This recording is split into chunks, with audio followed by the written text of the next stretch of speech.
शील प्रभुपाद की निताय गौर प्रेमानंदे। ओम ज्ञान विज्ञान से ज्ञान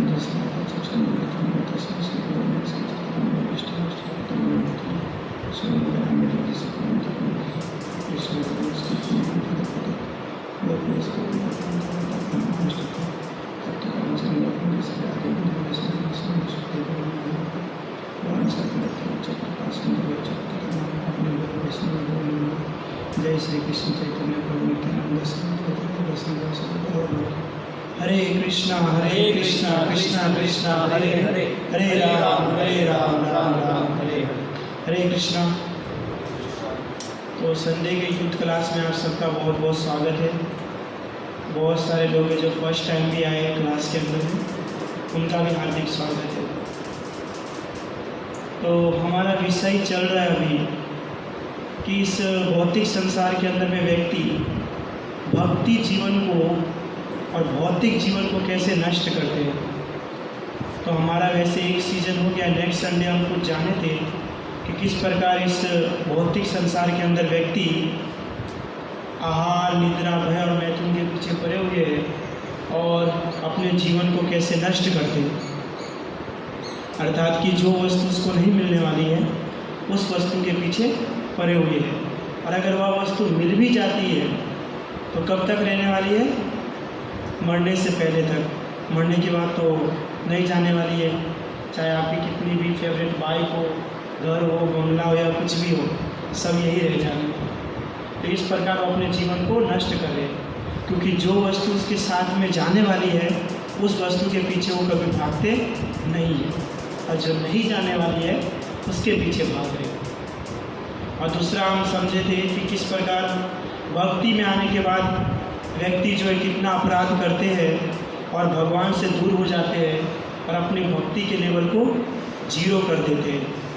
हमने बताया था कि किस प्रकार जो सीनियर डिवोटी होते हैं हमसे, अगर वह कभी भी किसी कारण उसका पतन होता है तो मैंने बताया था कि अगर वो 100% है प्योर डिवोटी तो डाउन होने के बाद 50% पे अटकेंगे।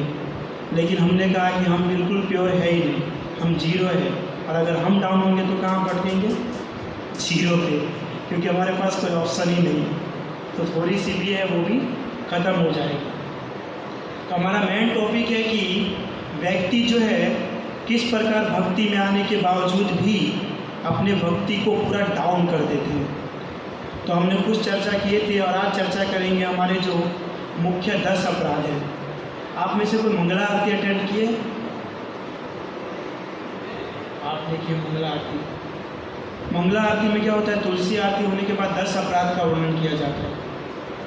तो उसमें पहला अपराध है कि भगवान नाम के जप में पूरे जीवन को समर्पित करने वाले महाभागवतों की निंदा करना। अर्थात कि हम इस भौतिक संसार के अंदर में किसी सामान्य व्यक्ति की निंदा करते हैं या उसको दुख तकलीफ पहुंचाते हैं तो उसकी सज़ा तो हमको मिलने वाली है। लेकिन भक्ति में आने के बावजूद भी जो व्यक्ति पूर्ण रूप से भगवान को समर्पित है और जिसको भगवान के अलावा और कोई चीज़ से मतलब नहीं है, ऐसे व्यक्ति का अगर हम अपराध करते हैं तो भगवान भी हमें माफ़ नहीं करते।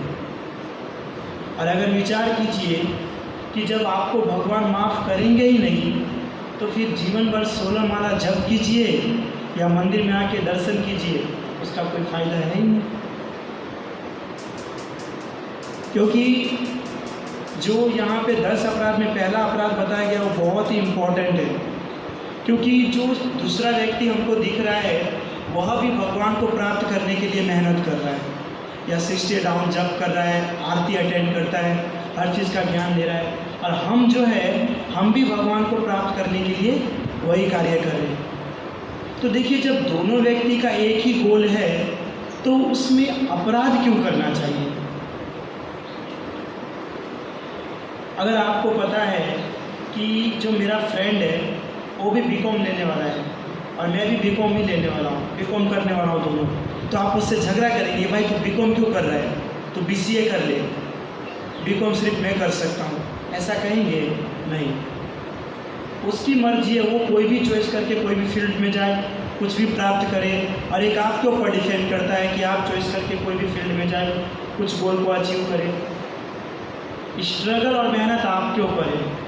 किसी की निंदा करने से क्या होता है, व्यक्ति का पतन हो जाता है।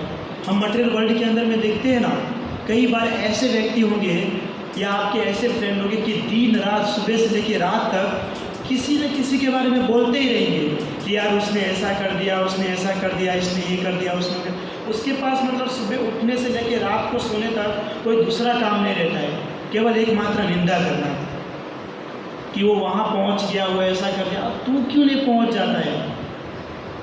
किसी को देख करके हम उसकी निंदा कर रहे हैं, किसी का अपराध करते हैं या किसी के बारे में हम गलत बोल रहे हैं, तो आप उस स्थान पे क्यों नहीं जाते? पता है क्यों करते हैं? क्योंकि हम उस स्थान पे पहुंच नहीं सकते। आप उस गोल को अचीव नहीं कर सकते तो निंदा करोगे कि उसने ऐसा कर दिया, उसने वैसा कर दिया। देखिए राधा गोविंद महाराज जी बहुत अच्छा एक एग्जाम्पल देते हैं। एक बार महाराज जी ऐसे बता रहे थे कि कई बार गांव के अंदर में क्या होता है कि रास्ते के ऊपर मल पड़ा रहता है, तो अगर इंटेलिजेंट व्यक्ति कोई वहाँ से गुजर रहा है तो उस मल को अगर आप देख रहे हो तो आप कैपेबल है तो उस मल को उठा करके साइड में रख दीजिए, या आप कैपेबल नहीं हो तो उस मल को उठा करके एक जगह ऐसे हर जगह पर बिखरिए मत। बिखरने से क्या होगा, रास्ता और दूषित होगा। तो उसी प्रकार अगर किसी व्यक्ति के अंदर आप किसी गुण को या किसी दोष को भी देख रहे हो तो अगर उस दोष को आप सुधार सकते हो तो उसे सुधारिए, लेकिन अगर सुधार नहीं सकते तो उसको 50 लोग के पास मत बांटिए, क्योंकि उससे आपका ही मन अशुद्ध होगा। इसमें कहा गया ना, नेक्स्ट क्लास में हमने सुने थे कि जब हम भगवान से दूर होते हैं तो जाकर के वैष्णव अपराध चालू करते हैं या किसी की निंदा चालू करते हैं। जब आप भगवान के अटैच में हैं, पूर्ण रूप से भगवान को समर्पित है, तो निंदा कैसे करेंगे? क्योंकि तब तो भगवान के अलावा आपको कुछ और दिखेगा ही नहीं। दिखेगा तो केवल भगवान ही भगवान दिखेगा। लेकिन हम क्या करते हैं, भगवान से दूर होते हैं और जब वैष्णव का अपराध करते हैं तो भक्ति में हमारा पतन होता है। फिर मंगला आरती भी छोड़ना, क्लास भी छोड़ना, संध्या आरती, जिस चीज़ में आपका इंटरेस्ट हो सब चीज़ को छोड़ देते हैं।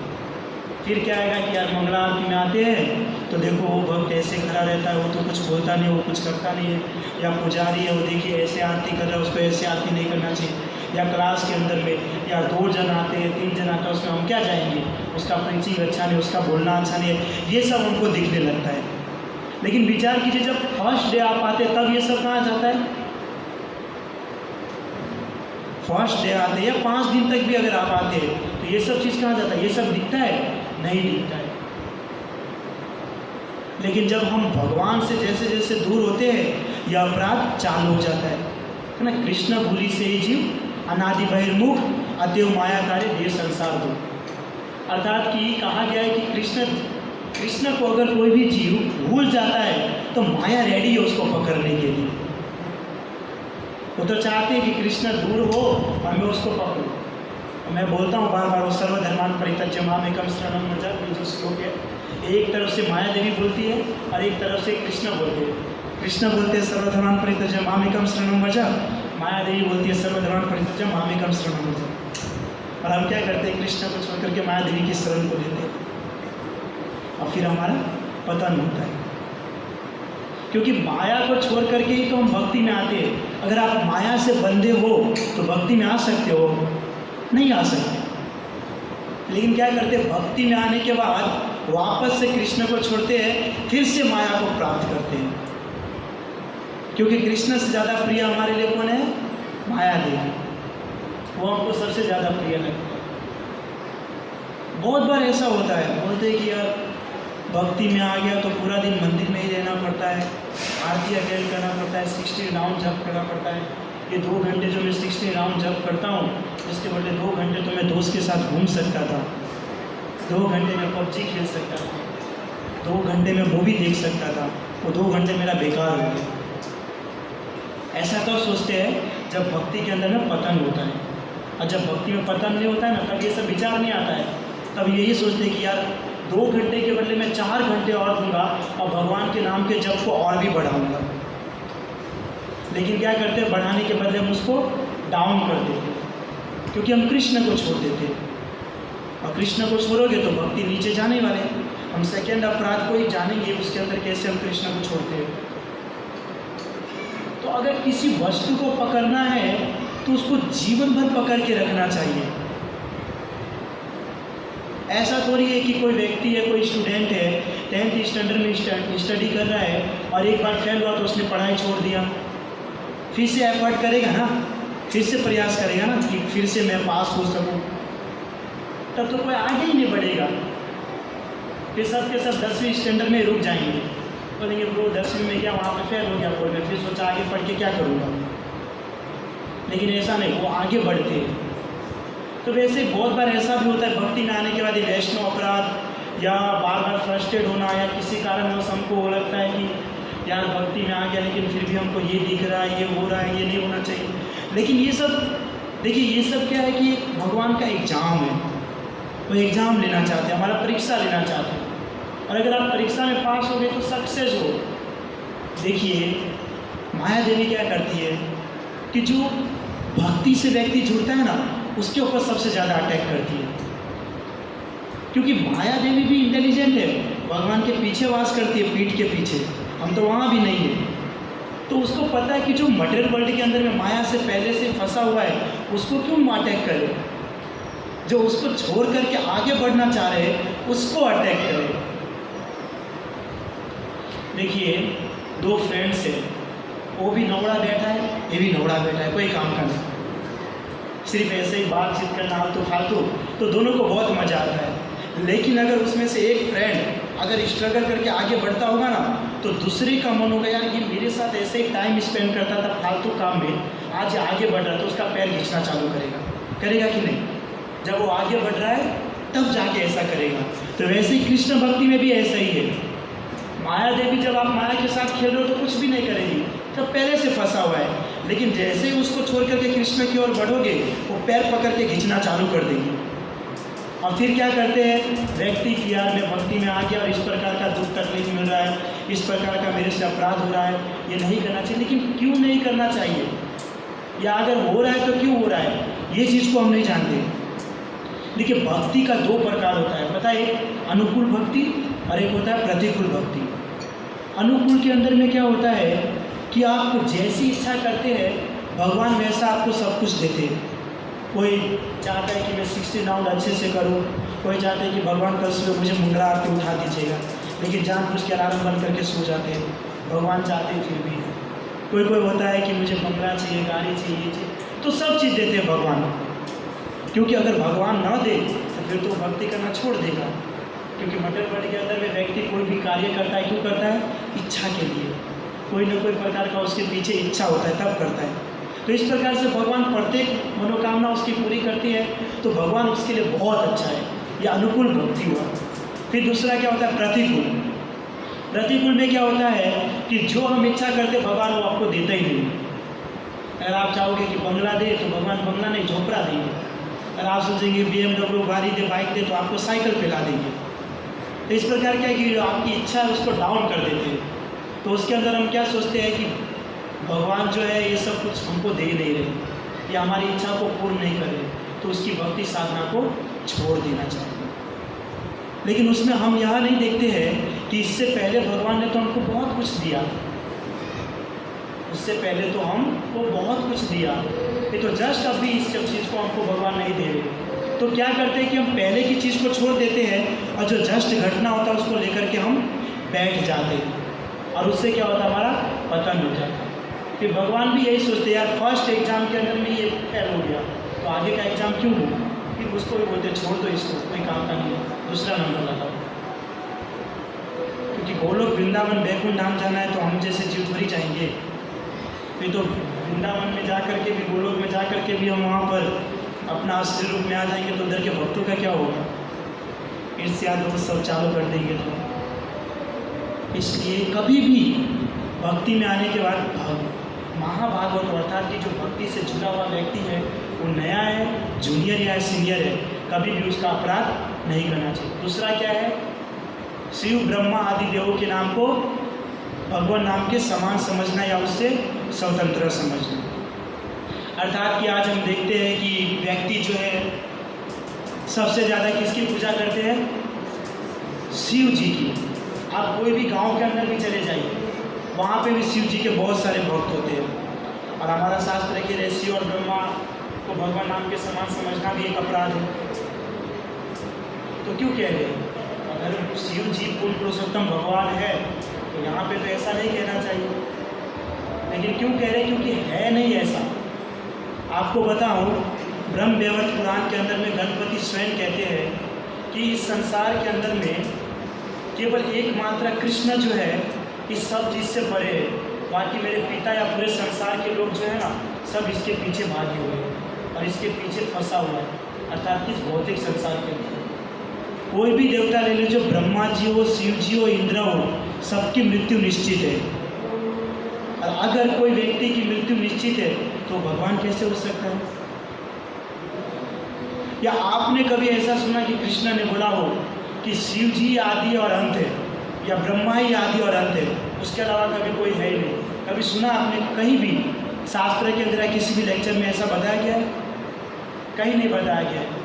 लेकिन शिव और ब्रह्मा कहते हैं, शिव जी पद्म पुराण के अंदर में कह रहे हैं आराधना नाम सर्वेशाम विष्णु आराधना पर, कि आराधना सबका करो लेकिन जो परम जो है वो है विष्णु और कृष्ण है। ये शिव जी कह रहे हैं।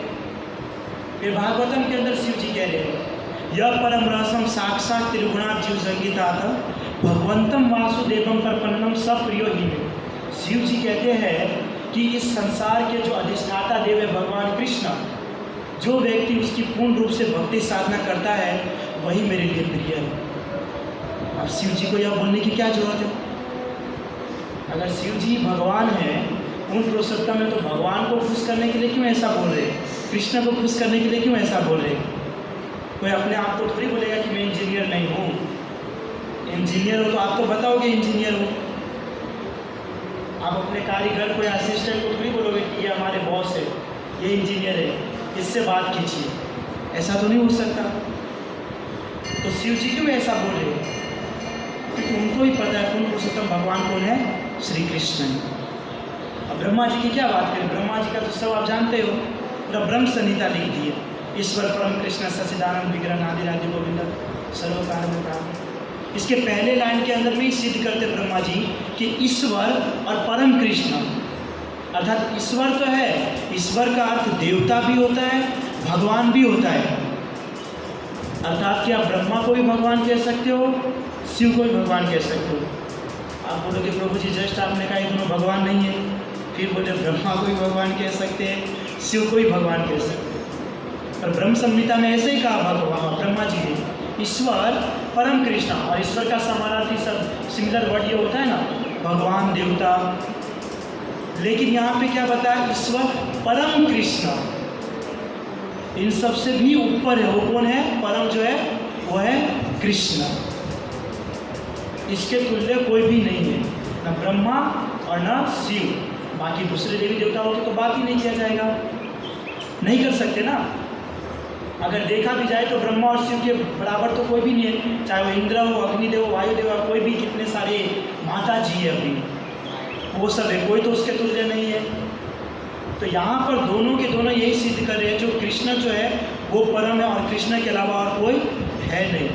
और प्रत्येक शास्त्र के अंदर भी ऐसा बताया गया है। ऐसा नहीं इस्कॉन वाले हैं अपने हिसाब से 10 अपराध बना लिए।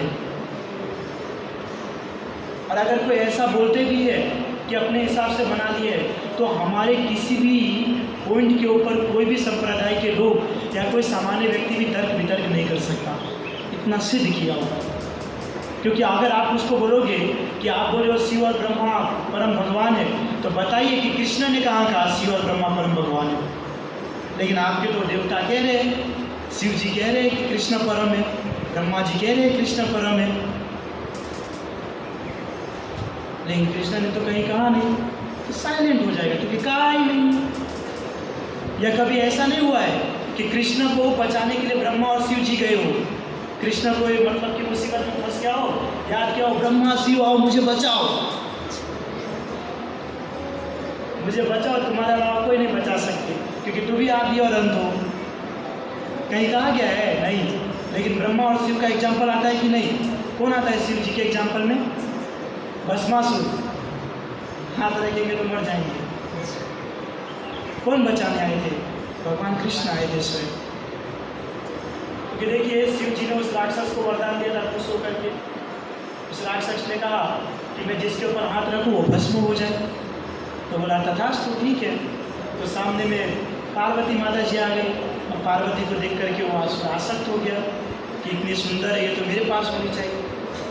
उसने सोचा कि यार एक काम करता हूँ, जब शिव जी के ऊपर हाथ रखूँगा तो भस्म हो जाएंगे, फिर पार्वती जी हमारी। तो उसको दिया था दूसरे के लिए, और जिसने दिया उसके ऊपर ही हाथ रखने के लिए दौड़ने लगे। अब शिव जी आगे आगे और ये भस्मासुर पीछे पीछे हाथ रखने के लिए। करे तो करे क्या, दौड़ते जा रहे। रास्ते में कृष्ण मिले, भगवान मिले। बताया क्या हुआ? तो बताया कि उसने भाई आशीर्वाद मांगा मेरे से, मैंने आशीर्वाद में तथास्तु कह दिया, अब वो मेरे ऊपर ही हारी पड़ी। तो भगवान ने क्या कहा? भगवान ने यही कहा ठीक है कोई बात नहीं, सोल्यूशन कर देंगे। फिर भगवान वहाँ पर रास्ते में वो भस्मासुर दौड़ते दौड़ते आ रहे थे। बोला रुको भाई, इतना फास्ट क्यों भाग रहे हो? क्या हुआ? बोला नहीं वो मुझे शिव को भस्म करना है। तो क्या हो गया? बोला नहीं वो पार्वती जो है वो मुझे बहुत पसंद आ गई है, अगर मैं उसको मांग दूँ तो डायरेक्ट मुझे मिल जाएगी। तो भगवान कृष्ण जोर जोर से हंसने लगे। भस्मासुर यार सोच में पड़ गया, हंस क्यों रहा है? तो बोला तुम हंस क्यों रहे हो? तो फिर भी जोर से हंस रहे। बोला अरे भाई बताओ तो सही क्यों हंस रहे हो? तो कृष्ण ने बताया तुम्हें पता नहीं है क्या? बोला क्या? मतलब तुम्हें इतना नहीं पता? अपन बताओ तो सही क्या हुआ? अरे दक्ष प्रजापति ने उसे श्राप दिया है कि आज के बाद अगर किसी को वरदान देगा तो वरदान निसफल होगा, कभी सफल होने वाला है नहीं। सबको पता है, तुम्हें नहीं पता? बोला नहीं मुझे तो नहीं पता है।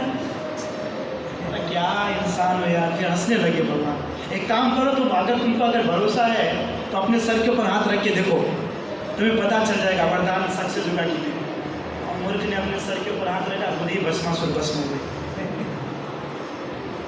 या ब्रह्मा जी को देखिए, ब्रह्मा जी को जब हिरण्यकशिपु को वरदान दे दिया ब्रह्मा जी ने, न रात में, न दिन में, न सुबह, न शाम, न ऊपर न नीचे के, न कोई राक्षस से, न कोई मनुष्य से, न कोई अस्त्र से, न शस्त्र से, न कोई देवी देवता से, न कोई मनुष्य से, न कोई जानवर से, न कोई पक्षी से, न पक्षी से। मरे तो मरे किससे पर?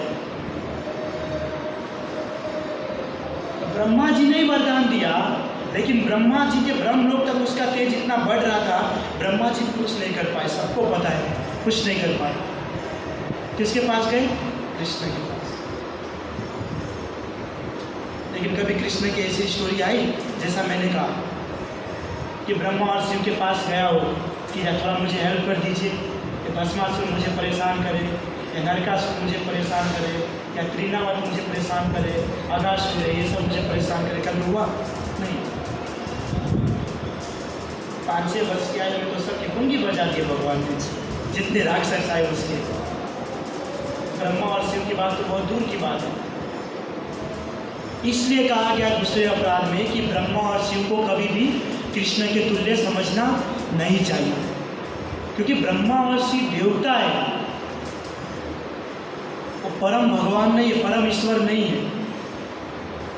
हम ये बात को नहीं समझ पा रहे हैं, अंग्रेज लोग इस बात को समझ गए। एक बार क्या हुआ है, ऐसा ही अंग्रेज लोग हैं जो यहाँ पर आए थे और उनके सामने सभी पोस्टर रखा गया भगवान का, अलग अलग, सभी देवी देवताओं का, शिव जी का, ब्रह्मा जी का, दुर्गा देवी का, सबका लगा, और उसमें कृष्ण भी थे। तो उन्होंने देखा सबसे पहले पोस्टर शिव जी का, तो शिव जी का देखा तो उसके अंदर देखे कि यार शिव जी नाग लेकर के, त्रिशूल लेकर के खड़े। बोला यार अगर ये भगवान होता तो ये नाग और त्रिशूल लेकर के क्यों बैठे, ये तो उसके पास नहीं होना चाहिए। उसने शिव जी को रिजेक्ट कर दिया। फिर ब्रह्मा जी को देखे, ब्रह्मा जी को देखा 4 मुख लेकर के बैठे हैं, भगवान तो एक ही मुख से प्रत्येक कार्य कर सकते, 4 मुख का क्या कार्य है, उसको भी रिजेक्ट कर दिया। फिर इंद्र को देखा तो वज्र लेकर के बैठे इतने अहंकार में, ये भी भगवान नहीं हो सकता। बाकी अलग अलग सारे देवी देवताओं को भी देखा। लास्ट में देखे कृष्ण को एक पेड़ के नीचे गाय के पास खड़े होकर के बांसुरी बजा रहे। बोला ये लड़का बिंदास है, यही भगवान हो सकता, और कोई नहीं हो सकता। वो समझ गए। लेकिन हमको यहाँ पर बार बार सुबह मंगला आरती में 10 अवतार सुनते हैं, फिर भी कभी कभी कन्फ्यूज हो जाते कि यार क्या पता शिव भगवान है और भगवान है, क्योंकि नॉलेज नहीं है ना, हम पूर्ण रूप से नॉलेज रखते नहीं है और इसके अंदर में कन्फ्यूज हो जाते हैं। तो शिव और ब्रह्मा जो है भगवान नहीं है, वो देवता है। तीसरा है गुरु की अवज्ञा करना अथवा उसे साधारण मनुष्य समझना। कई बार ऐसे होते हैं कि हम क्या करते हैं, भक्ति में आने के बाद हम अपने भक्ति को प्रोग्रेस कराने के लिए किसी ऐसे व्यक्ति का चयन करते हैं जो हमको मार्गदर्शन देते हैं। और मार्गदर्शन देते देते क्या होता है कि जब हम उससे मार्गदर्शन लेते हैं और जब हम आगे बढ़ जाते हैं या हमारे पास कुछ ज्ञान आ जाते हैं, तो फिर हम ऐसा समझते हैं कि हमसे बराबर कोई है ही नहीं, वो हमारा गुरु नहीं, हम ही उसके गुरु हैं, ऐसे समझते हैं। लेकिन कहते हैं ना कि कोई कितना भी आगे बढ़े, गुरु गुरु ही होता है और चेला चेला ही होता है, आप उससे आगे नहीं बढ़ सकते। क्योंकि आप कितना भी कुछ भी कर लीजिए, अगर आपको कोई व्यक्ति पूछेगा कि आप किसके जरिए इस्कॉन में आए, किसके जरिए भक्ति में प्रोग्रेस किए, तो नाम किसका लोगे? उसी व्यक्ति का नाम लोगे ना, तो फिर कैसे आप गुरु बन जाओगे? लेकिन व्यक्ति क्या करता है कि कुछ ज्ञान आ जाता है, कुछ नॉलेज आ जाता है, फिर वो क्या समझते हैं कि हम ही बड़े हैं, और फिर क्या करता है उस व्यक्ति का रिस्पेक्ट करना कम कर देता है। और उसके सामने अगर कोई नया व्यक्ति भी आए, अगर वो उसको प्रीचिंग कराए, तो क्या करोगे कि गुरु बोल रहा है उससे पहले आप बोलना चालू कर दोगे कि भक्ति में ऐसा करना चाहिए, ये करना चाहिए, वो करना चाहिए। गुरु को तो सब पता है, वो कुछ नहीं बोलेगा, कोई बात नहीं, शिष्य आगे बढ़ रहा है। लेकिन हमारी क्या रिस्पॉन्सिबिलिटी बनती है?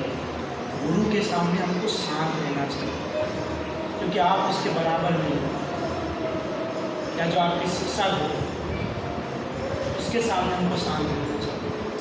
क्योंकि जो नॉलेज उसके पास है वो नॉलेज आपके पास नहीं है। आपको नए लड़के को ला करके सामने रख दो, प्रीचिंग करो, नहीं कर पाओगे। तो हम इतने समय से कर रहे हैं, कोई देखते हो संडे को कभी कोई आता है, कोई नहीं आता है, और आप कुछ नॉलेज ज्ञान देते तो सोचते हो कि हमसे बड़ा कोई है ही नहीं।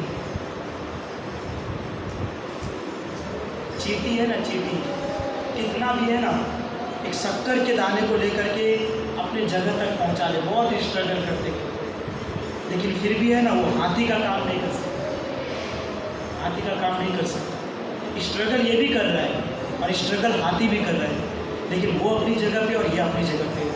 जो काम सुई कर सकता है ना वो सुई कर सकता है, सुई तलवार की कार्य जो है वो तलवार कर सकता है। ये नहीं कपड़ा सिलना हो तो तलवार में सुई डाला, डोरी डालेंगे और तलवार से कपड़े को सिएंगे, या जहाँ पे तलवार से मारना है वहाँ पर सुई ले जा कर के चुभेंगे, नहीं हो सकता, इम्पॉसिबल है। तो जो आपको मार्ग दिखा रहा है या आपको जो नॉलेज दे रहा है भक्ति में प्रोग्रेस होने के लिए, तो वो व्यक्ति जो कर रहा है या उसका कभी भी, मैंने कहा, अनुकरण नहीं करना चाहिए। आप इतना ही देखिए कि मुझे इतना ज्ञान दिया, इतना नॉलेज दिया कि मैं कहाँ शून्य पे था, आज 60% पे आ चुका हूँ। लेकिन हम क्या करते हैं कि वो, क्योंकि गुरु का कार्य क्या है कि वो क्या चाहता है कि पूर्ण रूप से मैं उसे एकदम खड़ा कर दूँ, भक्ति में प्रोग्रेस करा दूँ। गुरु कभी नहीं चाहता है कि मैं भगवान के धाम में जाऊँ, वो क्या चाहेगी मेरा शिष्य जाए। आपको पता है महाभारत के अंदर में द्रोणाचार्य, विराट का एक पुत्र था धृष्टद्युम्न, द्रोणाचार्य को पता था धृष्टद्युम्न का जन्म किस लिए हुआ है, उसको मारने के लिए, द्रोणाचार्य को मारने के लिए। पता होने के बावजूद भी और कितने सारे लोग ने भी कहा कि आपको मारने के लिए उसका जन्म हुआ है, लेकिन फिर भी उसको ज्ञान दिया पूरा, फिर भी नॉलेज दिया। क्या वो गुरु के बराबर है? नहीं। तो गुरु को पता है या शिक्षा गुरु को पता है कि आप जो कार्य कर रहे हो परफेक्ट नहीं कर रहे हो, या आप जो सीख रहे हो या कर रहे हो आप उसको ही मात देने वाले हो, गुरु को ही। लेकिन फिर भी गुरु के मन में कभी ऐसा भाव नहीं आता, वो सोचता है कि आप आगे प्रोग्रेस करो, उसमें उसका बुराई है, कभी मन में ऐसा विचार नहीं करते। लेकिन हम क्या करते, थोड़ा बहुत ज्ञान लेकर के अपने आप को बहुत बड़ा समझने लगता है, फिर गुरु की अवज्ञा करना चालू कर देते हैं और उसको साधारण मनुष्य समझने लगते। जैसे नहीं, हम नेक्स्ट संडे क्लास में एग्जाम्पल लिए थे कि एक बार शिष्य ने गुरु को इन्वाइट किया कि आप यहाँ पर आइए, मेरा मैरिज है। गुरु है तो गुरु को गाना चाहिए, लेकिन किसी कार्यवश गुरु नहीं जा सके तो उसका शिष्य ने वहाँ पे अपराध चालू कर दिया। चला डोनेशन लेता था, मेरा गुरु भाग के जाता डोनेशन लेने के लिए, लेकिन यहाँ पर मैंने मैरिज मांग रहा तो वो आया ही नहीं। तो फिर क्या करते हैं कि हम अपराध करना चालू कर देता है, जो बहुत ही गलत है।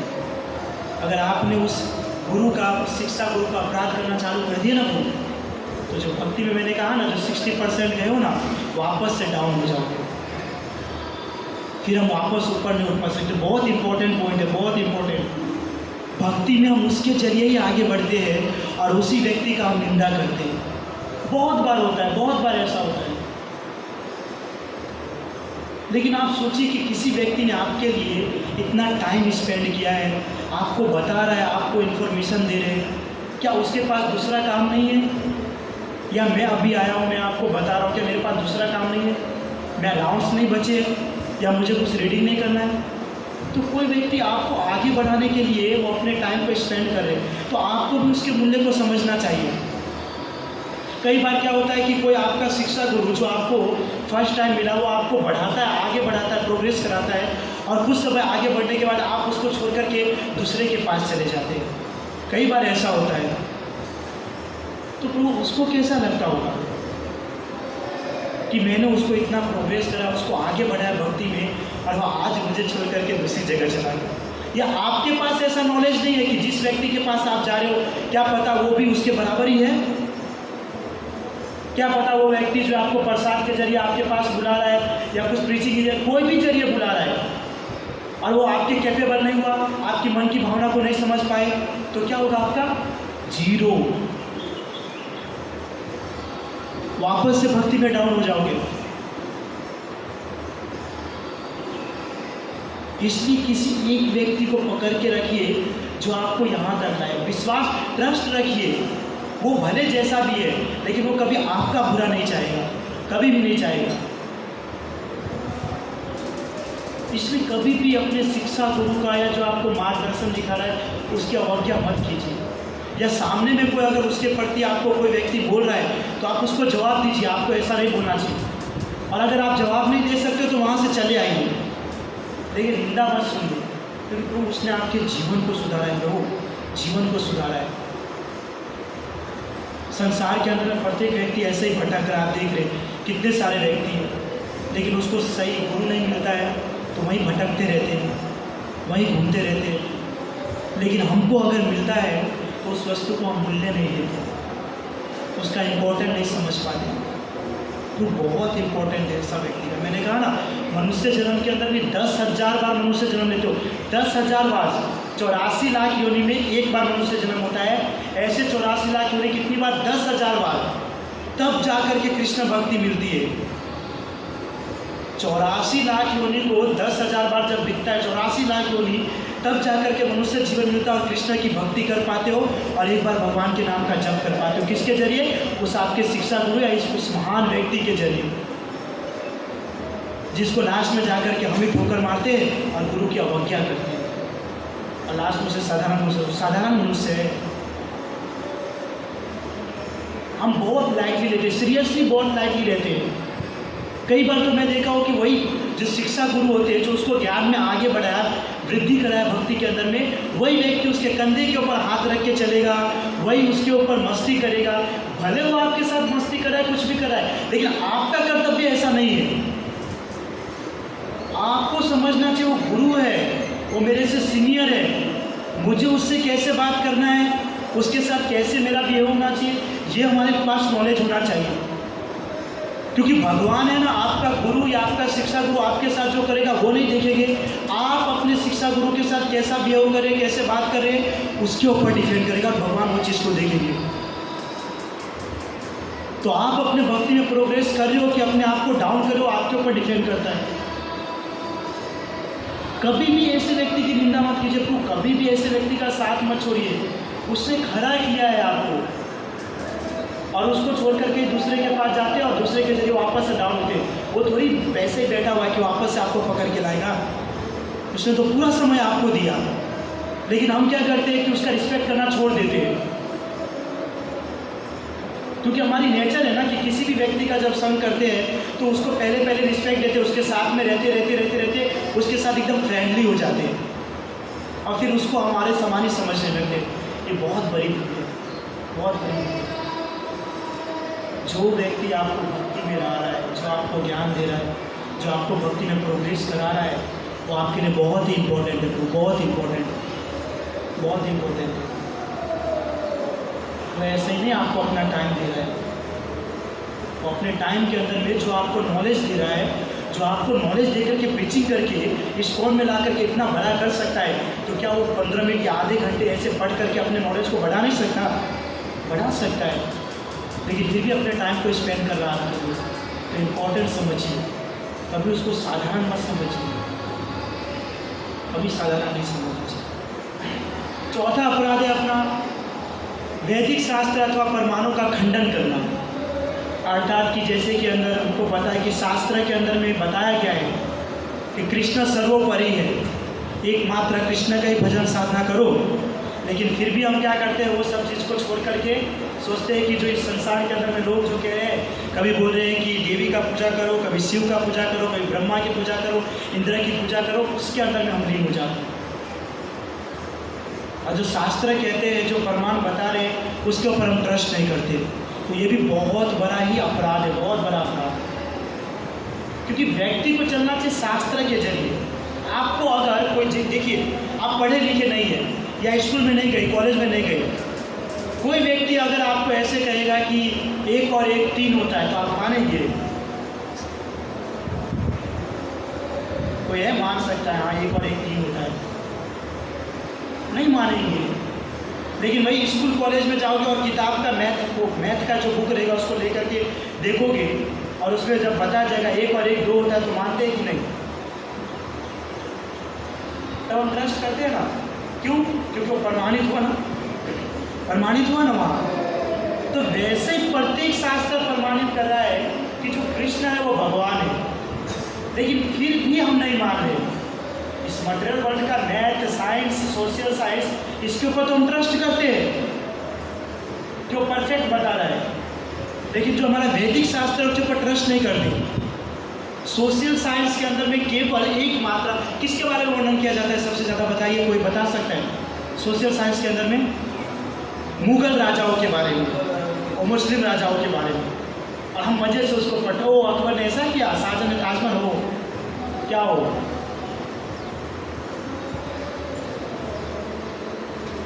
जो हमारा वेद शास्त्र के लिए उसके ऊपर ट्रस्ट नहीं कर रहे, और ये जो गलत गलत चीज़ बता रहे, जिसने हमारे साथ ही आकर के हमारे साथ खेल करके सब चीज़ लेके गया, उसकी हम वाह करते हैं। साइंस के अंदर क्या बताया जाता है?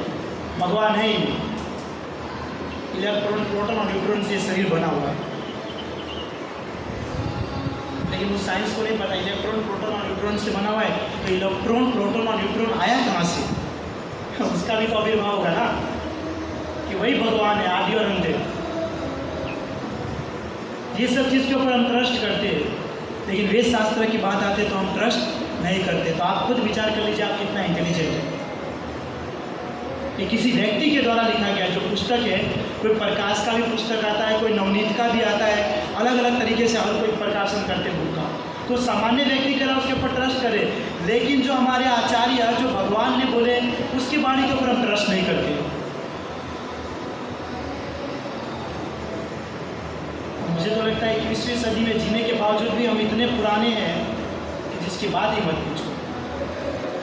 भले कह रहे 21वीं सदी में जी रहे, और मुझे नहीं लगता कोई जी रहा है,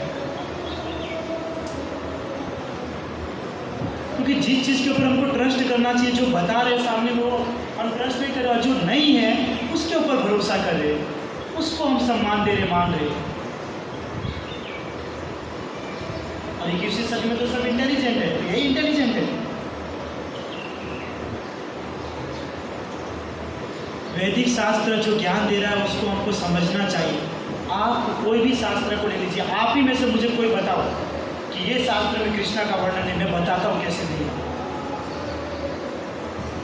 प्रत्येक शास्त्र के अंदर, यहाँ तक कि शिव पुराण जो दिया गया ना, बोलते शिव पुराण में शिव जी का वर्णन है, उसके अंदर भी कोई ऐसा श्लोक है जिसमें बताया गया है कि कृष्ण परम है और कलयुग के अंदर में चैतन्य महाप्रभु के रूप में जन्म लेंगे। मैंने श्लोक लेकर के लिखा है, बट मुझे पता नहीं वो कहाँ पे। उसके अंदर भी बताया गया, गरुड़ पुराण के अंदर में बताया गया।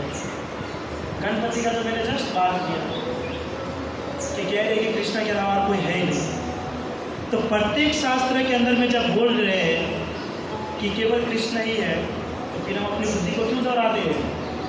शांति रखो, जो बता रहा है उसके ऊपर ट्रस्ट करो और बुद्धि को दूसरे काम में लगाओ, फालतू के काम में मत लगाओ। वो कह देगा आपके घर पे ऐसा हुआ तो उस बात को मान लेते हैं, लेकिन जब शास्त्र बता रहा है कि कृष्ण है तो उसकी बात को नहीं मानते। तो इसलिए कहा गया है वैदिक शास्त्र का प्रमाणों का खंडन करना भी एक अपराध है, जो हमको कभी नहीं करना चाहिए। ये पांचवा है हरे कृष्ण महामंत्र के जप की महिमा को काल्पनिक समझना। बहुत बार क्या करते हैं कि जब भक्ति में प्रोग्रेस कर लेते हैं तो महामंत्र को एकदम लाइटली समझने लगते हैं। फिर तो हमारा मॉडर्न महामंत्र चलता है, मॉडर्न फोन पे बात करते हो हरे कृष्णा लिखा, और क्या कर रहे हो हरे कृष्णा, खाना खाया, फिर कहीं बात करते हो और प्रभु जी हरे कृष्णा कृष्णा, हाँ अच्छा वो अरे वो तो ऐसे ही है, वो ऐसे ही काम करना है, हरे कृष्णा कृष्णा। खाना खाते हो तो कोई कोई तो ऐसे है बेड पे लेटते लेटते जब करते मॉडर्न बना देते हैं। ये सब बकवास है, फालतू चीज़ें। जिस तरीके से शास्त्र में बताया गया है उस तरीके से कीजिए।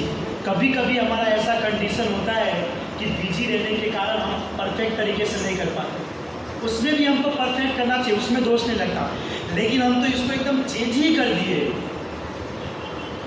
यहाँ पे भी जस्ट मैंने अभी देखा बहुत सारे जो है जब करे थे लिसन करते करते, मतलब कि आप इतने इंटेलिजेंट है कि सुन भी सकते और जब भी कर सकते। बुरा मत मानिएगा, मैं सिर्फ एक बात बता रहा हूँ, सिर्फ आपको गलत मत समझिएगा, लेकिन ये परफेक्ट नहीं है। एक समय पे कोई एक ही कार्य होता है, या जप करे तो भगवान के नाम का जप कीजिए, या बात करे तो भगवान का बात कीजिए, या कोई भी चर्चा कीजिए, या खा रहे तो खाना खाइए, साथ में जप मत। अरे रोज पूरा टाइम ऐसे ही चला गया, मेरे पास टाइम नहीं मिला इसलिए खाना खाते खाते जप कर रहा हूँ, या मूवी देखते देखते जप कर रहा हूँ, मतलब ही नहीं है उसका, क्योंकि आपका ध्यान उधर केंद्रित